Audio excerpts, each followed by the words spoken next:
بسم اللہ الرحمن الرحیم کل نفس ذائقۃ الموت وإنما توفون أجوركم يوم القيامة فمن زحزح عن النار وأدخل الجنة فقد فاز وما الحياة الدنيا إلا متاع الغرور.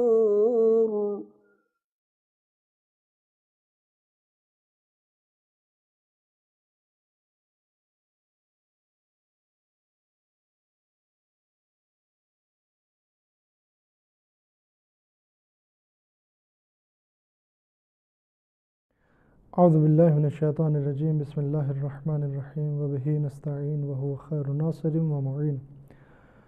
والحمد للہ رب العالمین والصلاة والسلام علی محمد وآلہ الطاہرین اللہم صلی علی محمد وآل محمد وعجل فرجہم. اما بعد، السلام علیکم دوستوں، ایک بار پھر ہم آپ کی خدمت میں حاضر ہوئے ہیں اپنے پروگرام کو لے کر. پروگرام میں آپ کا سواگت ہے. پچھلے پروگرام میں ہم آپ کے سامنے گفتگو کر رہے تھے صاحب اعضاء کے سلسلے میں، یعنی جس انسان کے گھر میں کسی کا انتقال ہو گیا ہے، جس کو پرسہ دیا جاتا ہے، اس کے کیا وظائف اور کیا ذمہ داریاں ہیں، یہ ہم نے آپ کے سامنے بیان کیا. اور اب ہم آپ کے سامنے جو ہے وہ دفن کرنے کی کیفیت کو بیان کریں گے کہ میت کو کس طریقے سے دفن کرنا چاہیے. یہاں پر چند مسائل ہیں. سب سے پہلا مسئلہ یہ ہے کہ میت کو جو ہے وہ اس طریقے سے دفن کر دینا چاہیے کہ اس کی بو جو ہے وہ فضا میں نہ پھیلے اور درندے بھی جو ہے اس کی قبر کو نہ کھود سکیں اور اس کو باہر نہ نکال پائیں. اس طریقے سے اس کو دفن کر دینا چاہیے. یعنی ایک تو یہ کہ جب میت کو جو ہے وہ قبر کے اندر اتار دیا جائے تو اس کو اوپر سے مضبوط طریقے سے بند کر دیا جائے چاروں طرف سے، تاکہ اس کی جو ہے وہ بو نہ پھیل سکے. اس لیے کہ جو ہے وہ انسان کے اندر جو بدبو ہوتی ہے مرنے کے بعد بہت سخت اور شدید ہوتی ہے اور اس کے نقصانات بھی جو ہے وہ بہت زیادہ ہیں. چنانچہ آپ دیکھیں کہ دفن جو ہے وہ عام طور پر صرف انسان کو کیا جاتا ہے. اس کے علاوہ جو ہے وہ جانور مر جاتا ہے تو اس کو جو ہے وہ دوسرے جانور کھا لیتے ہیں. اس کے بھی ممکن ہے اگر وہ کہیں آبادی وغیرہ میں ہو تو اس کے نقصانات ہو سکتے ہیں، لیکن جتنے جو ہیں اس کے نقصانات ہیں اور جتنی بری بدبو جو ہے انسان کے جسم میں آتی ہے اتنی بری جو ہے وہ مرنے کے بعد کسی اور چیز میں نہیں آتی ہے. یہاں تک کہ جو ہے وہ بعض علمی دستاویز سے یہ بات معلوم ہوتی ہے کہ 70 گنا زیادہ اس میں بدبو ہوتی ہے. یعنی جانوروں کے مقابل میں جو ہے وہ 70 گنا، یعنی جتنی ایک جانور میں مرنے کے بعد بدبو ہوتی ہے اس سے کئی گنا بعد جو ہے جب انسان مر جاتا ہے اور اس کا جسم جو ہے وہ خراب ہونے لگتا ہے تو اس میں بدبو پیدا ہو جاتی ہے. لہذا جو ہے اس کو اس طریقے سے مضبوط انسان کی قبر کو بنا دیا جائے کہ اس کی بدبو نہ پھیل سکے. یہاں پر جو ہے وہ مقام غور ہے. انسان کو فکر کرنا چاہیے کہ اس کی ابتدا بھی جو ہے وہ اچھی نہیں ہے. ابتدا ایک نجس پانی کے قطرے سے ہے اور اس کی انتہا بھی نجاست پر اور اس طریقے سے ہے کہ اس کے اندر بدبو پیدا ہو جاتی ہے. اور مولا کائنات کے قول کے مطابق اس کی زندگی بھر جو ہے وہ بھی اس عالم میں رہتا ہے کہ نجاستوں کو اپنے ساتھ اٹھائے رہتا ہے. لہٰذا اس انسان کو جو ہے وہ تکبر نہیں کرنا چاہیے. اور کس بات پر تکبر کرے جب اس کی ابتدا بھی نجس ہے، انتہا بھی نجس ہے اور یہ انسان جو ہے وہ درمیان میں بھی نجاستوں کو اٹھائے رہتا ہے. ایک چیز. دوسرے یہ کہ انسان کی قبر جو ہے وہ اتنی گہری کھودی جائے، یعنی ایسی اوپر سے معمولی سی نہ کھود دیا جائے کہ اور اس میں دفنا دیا جائے کہ کوئی درندہ آئے اور آنے کے بعد جو ہے قبر کو کھودے اور مردے کو نکال لے. نہیں، بلکہ جو ہے وہ قبر اتنی گہری کھودنی چاہیے کہ کسی درندے کی رسائی جو ہے وہاں تک نہ ہو سکے۔ آگے مسائل میں بیان کیا جائے گا کہ قبر کی گہرائی کتنی ہونی چاہیے۔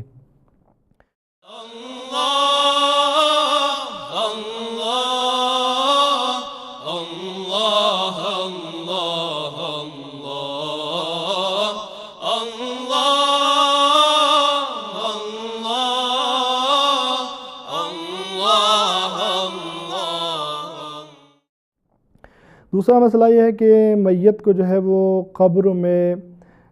داہنی کروٹ دے کر لٹانا چاہیے اور اس کا چہرہ جو ہے وہ قبلے کی طرف ہونا چاہیے۔ دیکھیں یہاں پر فرض کریں کہ قبلہ ایسے سامنے ہے، تو میت کو جو لٹایا جائے گا وہ اس طریقے سے لٹایا جائے گا، یعنی ادھر میت کے پیر ہوں گے اور ادھر میت کا سر ہوگا۔ ایسی صورت میں جو ہے یہاں مسئلے میں فرماتے ہیں فقہا اور مجتہدین کہ اس کو جو ہے وہ داہنی کروٹ دے کر لٹانی چاہیے۔ دیکھیں قبلہ ادھر ہے، اس کا سر ادھر ہو گیا اور پیر ادھر ہو گئے، یعنی اگر اس کو سیدھا لٹا دیا جائے تو گویا یہ قبلے کی طرف نہیں ہے۔ اس لیے فقہا فرماتے ہیں کہ کروٹ دے کر، داہنی کروٹ دے کر، جب اس کو داہنی کروٹ دے کر لٹائیں گے تو یہ جو ہے اس کا چہرہ قبلے کی طرف ہو جائے گا۔ یعنی جو ہے مقصود یہ ہے کہ جب قبر میں مردے کو لٹا دیا جائے تو اس کے بائیں پہلو کے نیچے تھوڑا سا اونچا کر دیا جائے۔ اب چاہے وہاں جو ہے وہ تھوڑی سی مٹی جو ہے رکھ دی جائے تاکہ اونچا ہو جائے، یا کسی اور طریقے سے، بہرحال تھوڑا سا جو ہے وہ داہنے پہلو کے نیچے کچھ رکھ دینا چاہیے تاکہ داہنا پہلو اونچا ہو جائے اور انسان جو ہے داہنی کروٹ کے بل ہو جائے، یعنی بائیں پہلو کے نیچے جو ہے وہ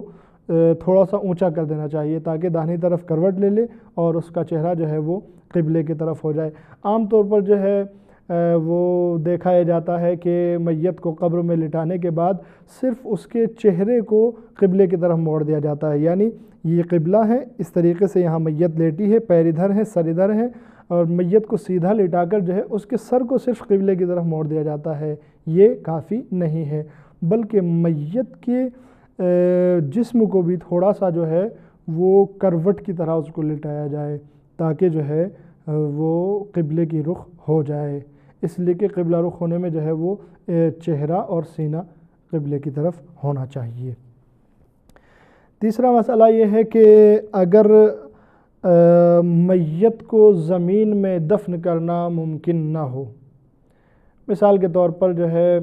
وہ کسی کا انتقال ہو جائے اور جگہ ایسی ہے کہ جس کو کھودا نہیں جا سکتا، کوئی جگہ ایسی نہیں مل رہی ہے کہ جس کو کھود دیا جائے، ہر جگہ جو ہے وہ پتھر ہی پتھر ہے، پتھریلی زمین ہے اور کھودنا جو ہے وہ ناممکن ہے۔ یا مثال کے طور پر جو ہے وہ کہیں کسی کا انتقال ہو جاتا ہے اور کوئی بھی ایسا ہتھیار نہیں ہے کہ جس کے ذریعے سے زمین کو کھودا جا سکے، تو ایسی صورت میں جو ہے میت کو زمین میں دفن کرنے کے بجائے کسی عمارت وغیرہ میں جو ہے اس کو دفن کیا جا سکتا ہے۔ عمارت وغیرہ کا کیا مطلب ہے؟ عمارت وغیرہ کا مطلب یہاں پر یہ ہے یعنی میت ایسے ہی زمین کی سطح پر رکھی رہے گی اور اس کے اوپر جو ہے قبر بنا دی جائے گی، یعنی بجائے اس کے کہ زمین میں قبر کھود کر میت کو اس کے اندر رکھیں،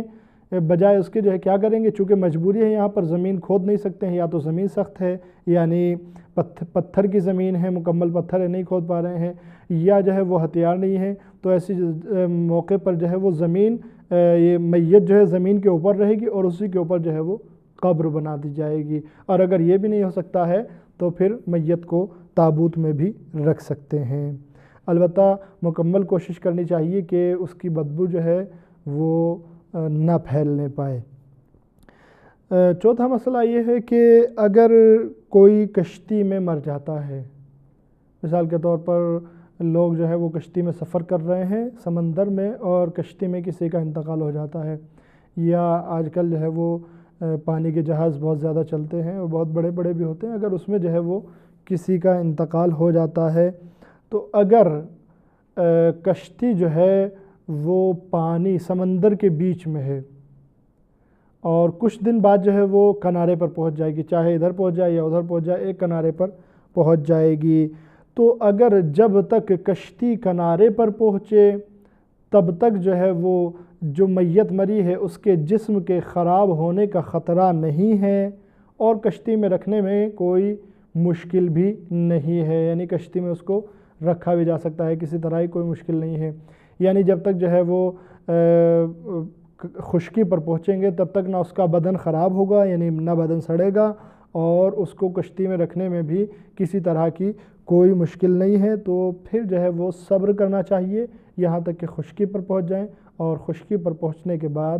میت کو دفن کر دیں۔ لیکن اگر جو ہے وہ نہیں رک سکتے ہیں، یعنی اگر اتنا صبر کریں گے جب تک جو ہے وہ خشکی پر پہنچیں، یعنی معلوم ہوا بھی سفر جو ہے بہت لمبا ہے، اور اگر اس وقت تک صبر کیا اور رکے رہے تو اس میں سے جو ہے وہ میت میں سے بدبو آنے لگے گی، سڑ جائے گی، خراب ہو جائے گی، تو ایسی صورت میں جو ہے وہ اس کو وہیں پر غسل دے کر جو ہے غسل دینا چاہیے، حنوط دینا چاہیے، یعنی کافور فراہم کر کے جو ہے اس کے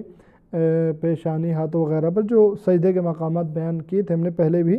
ان پر لگانا چاہیے۔ اور اس کے بعد جو ہے اس پر نماز پڑھنے کے بعد، میت کی نماز پڑھنے کے بعد اس کے پیروں میں کوئی بھاری چیز باندھ کر اس کو پانی میں ڈال دینا چاہیے، یعنی پہلے غسل دیں، حنوط کریں، نماز پڑھیں، اور نماز پڑھنے کے بعد جو ہے اس کے پیروں میں کوئی بھاری چیز باندھ کر اس کو جو ہے وہ پانی میں ڈال دینا چاہیے۔ کیوں؟ اس لیے کہ اگر کچھ نہیں باندھیں گے تو انسان مرنے کے بعد جو ہے، دیکھیں یہ بھی جو ہے کمال ہے، جب تک انسان جو ہے زندہ رہتا ہے تب تک ڈوبتا ہے، لیکن جیسے مر جاتا ہے تو ڈوبا ہوا اوپر آ جاتا ہے۔ لہٰذا جو ہے وہ مرنے کے بعد چونکہ بدن اوپر آ جاتا ہے، اس لیے اس کے پیروں میں کوئی بھاری چیز باندھ دینی چاہیے تاکہ جو ہے وہ پانی کی گہرائی میں چلا جا سکے۔ اور کوشش یہ کرے جہاں تک ممکن ہو اس کو ایسی جگہ پر ڈالے کہ جہاں پر جانوروں کے کھانے کا خطرہ کم ہو، چونکہ جب اس کو دریا میں، سمندر میں ڈالیں گے تو بہت ممکن ہے کہ دریائی جانور، سمندری جانور جو ہیں جو اس کو کھا لیں، لہٰذا جو ہے، اور یہ بھی بہت ممکن ہے کہ انسان جو ہے وہ روک بھی نہ پائے چونکہ کشتی چلی جائے گی، اور یہ تمام باتیں ہیں۔ لیکن بہرحال انسان اپنی اعتبار سے یہ کوشش کرے کہ ایسی جگہ پر اس کو ڈالے کہ جہاں پر ڈالتے ہی فوراً جو ہے اس کو جانور نہ کھا جائیں، بلکہ جتنی بہتر سے بہتر جگہ ہو سکے اتنی جگہ پر اس کو جو ہے وہ پانی میں ڈال دیا جائے۔ اس کے بعد جو ہے وہ پانچواں مسئلہ یہ ہے کہ اگر کوئی انسان کنویں کے اندر مر جاتا ہے تو اگر اس کو کنویں سے نکال سکتے ہیں تو کنویں سے نکالنے کے بعد عام طریقے سے جیسے کسی میت کو غسل، کفن اور دفن کیا جاتا ہے وہ اس کے ساتھ بھی کیا جائے۔ لیکن اگر جو ہے وہ اس کو کنویں سے نکالنا ممکن نہ ہو، یا تو کنواں بہت گہرا ہے اور اس کو نکال نہیں سکتے ہیں، یا کوئی اور بات ہے جس کی وجہ سے اس کو کنویں سے نہیں نکالا جا سکتا ہے، تو ایسی صورت میں اس کنویں کو جو ہے وہ بند کر کے، یعنی کنویں پر مٹی ڈالی جائے، کنویں کو بند کر دیا جائے، اور اسی کنویں کو جو ہے وہ اس کی قبر بنا دیا جائے اس انسان کی۔ اور اگر جو ہے وہ کنواں جو ہے خود اس انسان کا نہیں ہے جو اس میں مر گیا، اگر مر گیا اسی میں اور اسی انسان کا کنواں ہے تو کوئی مشکل نہیں ہے، اس کی قبر وہیں پر بن جائے گی۔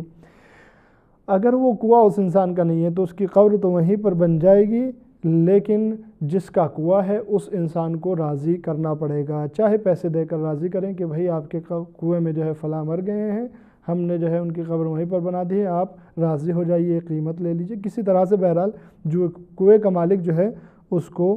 راضی کر لینا چاہیے۔ دوستو ہمارا آج کا پروگرام یہیں پر تمام ہو جاتا ہے، اگلے پروگرام میں پھر آپ کے سامنے حاضر ہوں گے اور دفن کے بارے میں دوسری گفتگو اور دوسرے مسائل آپ کے سامنے بیان کریں گے۔ تب تک کے لیے خدا حافظ، والسلام علیکم ورحمۃ اللہ وبرکاتہ۔ اللهم زينا بزينة الإيمان واجعلنا هداة مهديين. اللهم اهدنا فيمن هديت. اللهم إني أسألك عزيمة الرشاد والثبات في الأمر والرشد، وأسألك شكر نعمتك وحسن عافيتك وأداء حقك برحمتك يا أرحم الراحمين.